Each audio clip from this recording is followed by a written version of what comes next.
Improving your pronunciation is a fantastic goal. It can greatly increase your confidence and clarity when speaking.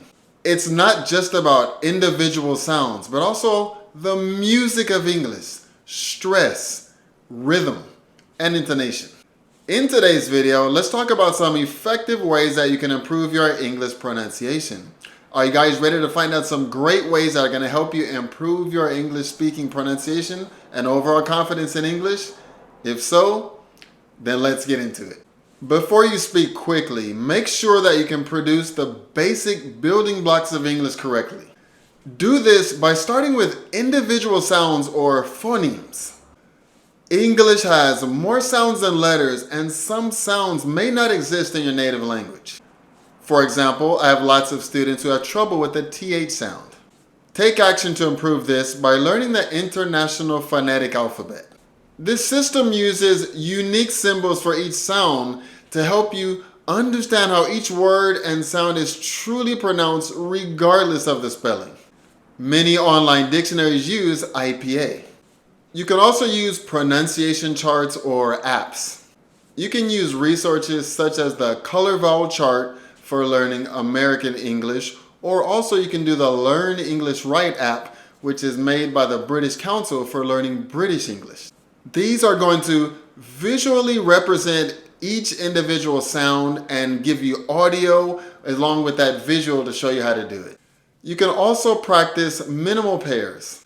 These are pairs of words that differ by just one sound. Think of something like ship versus sheep or lice versus rice. Practicing these is also going to help you be able to pick up as well as produce those subtle English language sounds yourself. Also learn about and work on word stress.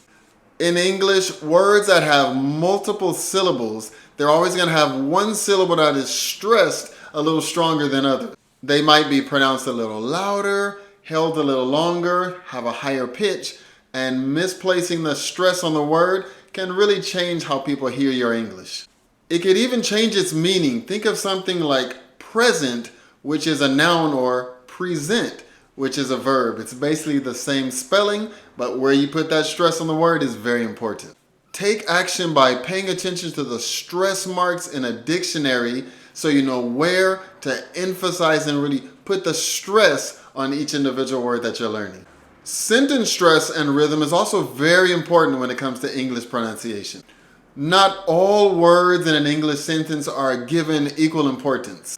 Content words such as your nouns, your main verbs, your adverbs are usually stressed in English.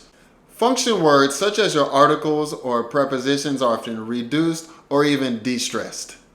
And this is going to create that natural rhythm that you hear when it comes to English. To improve this, try to listen to native speakers and really pay attention to what parts of the sentence that they're stressing and what part is not stressed as much. Then you can practice repeating those sentences while mimicking that rhythm. Intonation, which is the rise and fall of your voice during speech, is also very important when it comes to pronunciation. Intonation is where you get across your meaning. It's how you convey emotion, and you can also really distinguish between, is this a question or statement? To improve this, you really want to pay attention to common intonation patterns. For example, you're going to have rising intonation for a yes or no question, while that same intonation is going to be falling when you have a statement. Your ear is going to be your best tool when it comes to pronunciation. Don't just hear, but also really listen to how sounds are linked, how stress and intonation is used, and how the rhythm of English is moving. You also really want to pay attention to those subtle nuances of the language. Like I said before, shadowing is really a great way for you to do this. And to give you a short overview of how you can do this, you can start by choosing a short audio clip, maybe 1 to 2 minutes. Listen carefully to that clip as many times as you need. Then you can try to speak at the exact same time as that speaker. When you do it, try to take the pronunciation that they're using. Listen to their rhythm and try to mimic it. Try to reproduce their intonation, where they stress, where they're rising and falling, and just make sure that you are that person's pronunciation shadow. And you can also repeat this process as often as you need to get it down. Next, how about try recording yourself? And this is also going to be a great way that you can self-correct your pronunciation. And what you want to do here is just record and compare.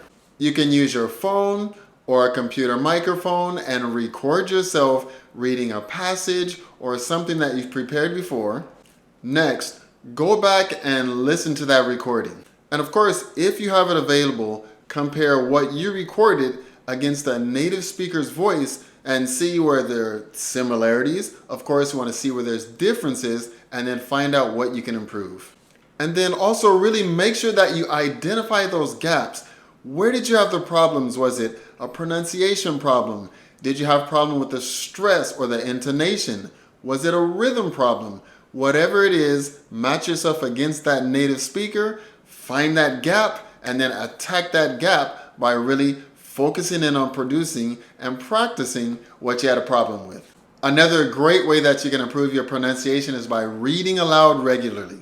You can do this to practice your speaking. Can you read articles? How about book chapters? You can read scripts. Anything that you can get your hands on to read it out loud and as big a voice as possible and often. This is really going to help you get comfortable producing English sounds and phrases.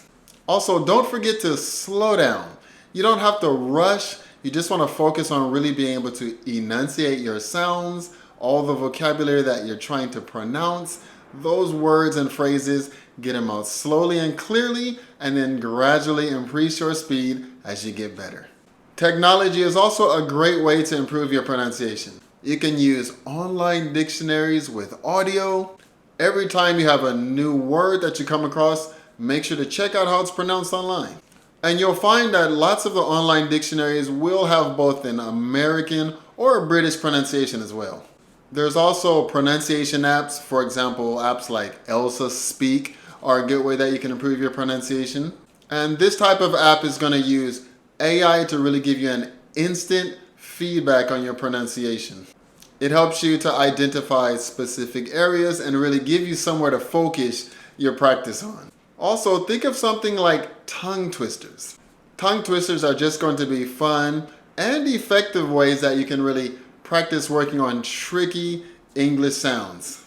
There's many that you can find. For example, how much wood could a woodchuck chuck if a woodchuck could chuck wood?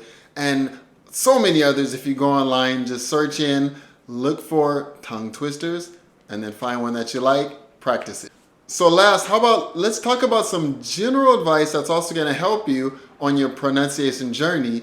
And the first thing that I would like to say is think about choosing an accent. For example, there's going to be American, maybe you want a British accent, Australian, whichever accent you choose, think of which accent you want, choose it, and then when you're practicing your pronunciation, try to make sure that you keep that same accent. Another thing to think about is just be patient and be consistent. Pronunciation improvement is going to take a lot of time, and it's also going to take a lot of effort. No one is just going to be a pronunciation master right away. And last but not least, don't be afraid to make mistakes. You're not a native speaker, so you shouldn't be expected to just get everything right the first time. You're just going to make mistakes. It's just inevitable. Okay guys, by practicing and combining some of these techniques that we talked about today, I really hope that you can get better and improve on your pronunciation journey. If you got any good benefit out of this video, I hope that you would share it with someone else that you think this would help. And if you're interested in learning any more English with me, how about click this video that's popping up right here. Thank you guys so much for watching. I look forward to seeing you in the next video. See you.